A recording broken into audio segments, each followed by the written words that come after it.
Hello guys, welcome back to my channel. അപ്പോൾ നമ്മളിന്ന് gulab jam ഉണ്ടാക്കാനുള്ള പരിപാടിയിലാണ്. പെട്ടെന്ന് തോന്നിയതാണ് കേട്ടോ. അപ്പോൾ ആദ്യമായിട്ടാണ് ട്രൈ ചെയ്ത് നോക്കുന്നത്. ആദ്യമേ ബ്രെഡ് എടുത്തിട്ടുണ്ട്. ബ്രെഡിൻ്റെ അരികെ ഒന്ന് കട്ട് ചെയ്ത് മാറ്റുന്നുണ്ട്.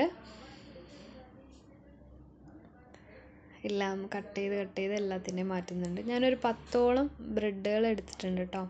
അത് ചെറുതായിട്ട് കഷ്ണങ്ങളാക്കി കുഞ്ഞു കഷ്ണങ്ങളാക്കി മുറിച്ചെടുക്കുന്നുണ്ട്.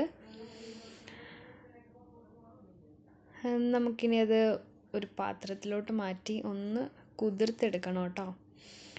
ഞാൻ അതിനായിട്ട് പാലെടുത്തിട്ടുണ്ട് കേട്ടോ. പാലൊഴിച്ച് നമുക്കൊന്ന് കുതിർത്തെടുക്കാം കേട്ടോ.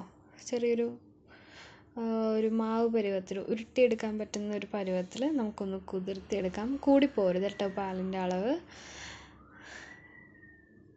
നമുക്കൊന്ന് ഉരുട്ടിയെടുക്കാം കേട്ടോ. ബോളുകളാക്കി എടുക്കാം. അങ്ങനെ ഞാൻ ബോളുകൾ ഉണ്ടാക്കി വെച്ചിട്ടുണ്ട്. നമുക്ക് അടുത്ത പരിപാടിയിലോട്ട് പോകാം.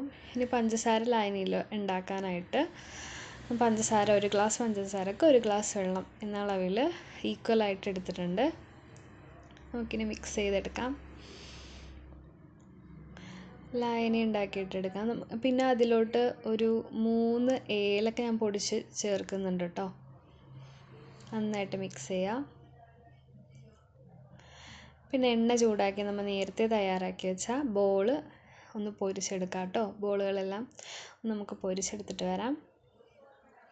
ഒരു ബ്രൗൺ കളർ ആവുന്നത് വരെ ചെയ്താൽ മതി കേട്ടോ. കരിഞ്ഞു പോകരുത് കേട്ടോ. കരിഞ്ഞു പോകാണ്ട് ശ്രദ്ധിക്കണേ.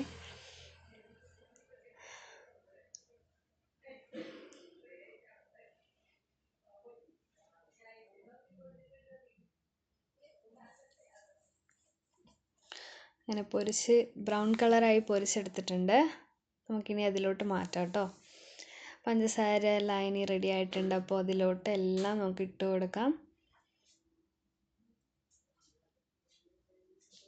നന്നായിട്ട് മിക്സ് ചെയ്യാം. ഇതൊരു 2 മണിക്കൂറെങ്കിലും റെസ്റ്റ് ചെയ്യാൻ വെക്കണം കേട്ടോ. എന്നാലേ അതിലോട്ട് പിടിക്കുള്ളൂ എല്ലാം. അപ്പോൾ ഇന്നത്തെ വീഡിയോ അത്രയേ ഉള്ളൂ. Love you and by.